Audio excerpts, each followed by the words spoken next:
Good morning, everybody. Well, good afternoon anyway. And welcome to Blaise's Poker Hand Reviews.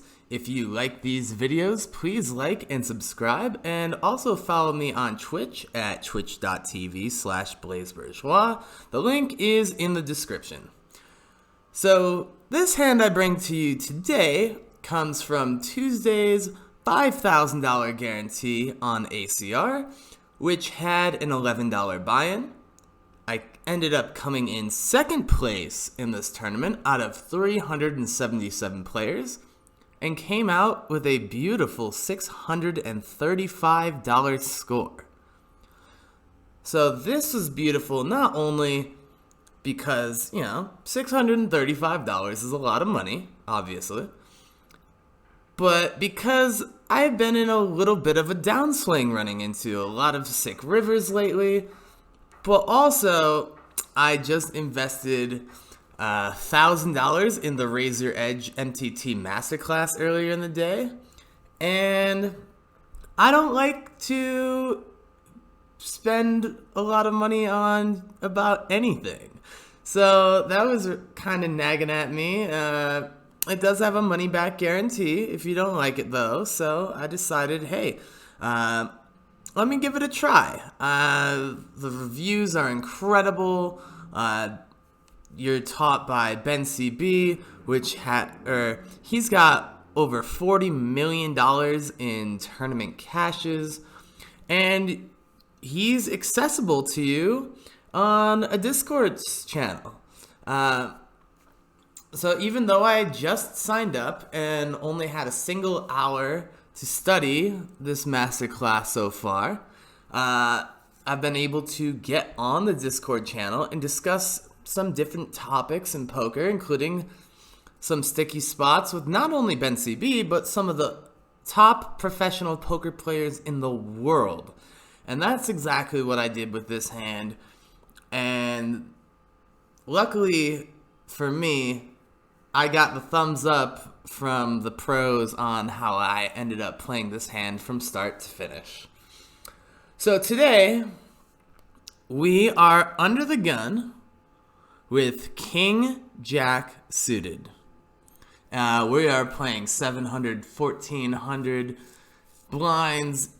I believe at this point, we were either just before the bubble or just after the bubble. I can't really recall. So we end up min raising to 2800 under the gun. And it folds around to the small blind here, who raises standard to about 10,780, and I make the call. Now, before we even see a flop, the pot is already 24,500. Small blind has 29,000 behind. I have about 36,000 behind. So right away, it's really, really important that we treat this hand like it's going to decide our entire tournament fate.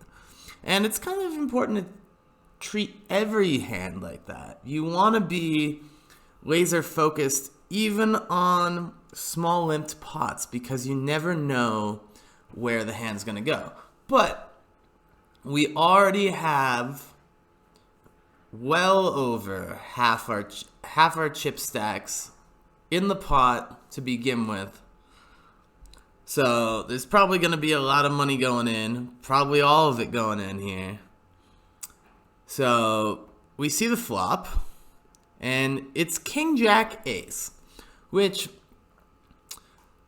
some people might be like, oh shit, flop two pair, this is amazing. But bottom two pair really isn't all that great here. I'm not really concerned about the Queen 10 because of his pre-flop raise, and which also makes Ace Jack not too likely either. but your hands like ace queen, ace king, and tens plus are all quite likely here.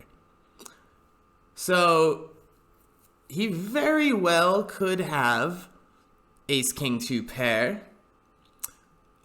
trips, or is on a gutter straight draw here. Since I'm holding the king jack, this really makes other hands like ace king, king king, and jack jack more of an improbability. Still possible, but more unlikely than usual. So based on the mathematics, there's 3 hands he's likely holding here. He's probably got tens, queens, or aces. So he puts in a small bet here. And because of the points I just listed, there's no reason for me to shove. I can still improve on the turn. I could improve to a full house. Which if a king comes up, I'm not even that confident that it's the best full house. So I'm really hoping for a jack or a spade on the turn. And I do get my spade. So he ends up checking here. And if he had shoved, it would have put me in a monumentally more difficult spot. But this is still a difficult spot nonetheless. So we both have less chips than the pot here. So it's definitely an all-in or shove situation. Or an all-in or check situation, excuse me. He's going to call whatever bet you put in there. And if you plan on folding a bad river, don't let him see that river for cheap, A. And B, don't devoid yourself of a significant portion of your remaining stack to do so. Because if you limp, you're taking away all of your fold equity here. You could get the pot with an all-in here. So, in the moment, I'm compelled to go all-in immediately, but I stop and think about it. I definitely use my time bank here. If he has trip aces here, I still have 13 outs, which is 28% to make a full house or a flush.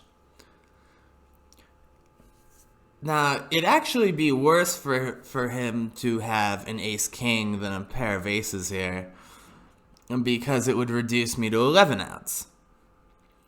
But I do have to consider there's already a lot of money into the pot, and it is an $11 tournament. So maybe he calls me here with an ace-queen. Maybe he has queens and he's thinking I'm chasing the flush draw. Or maybe he's got queens and is considering, well, it might not be the best play, but I still have 7 outs to make trip queens or a straight if I'm beaten here. So, all that in mind, I end up making the shove, and he folds. And I increase my stack about 50% from where I started at the beginning of my hand. So that's it. This tournament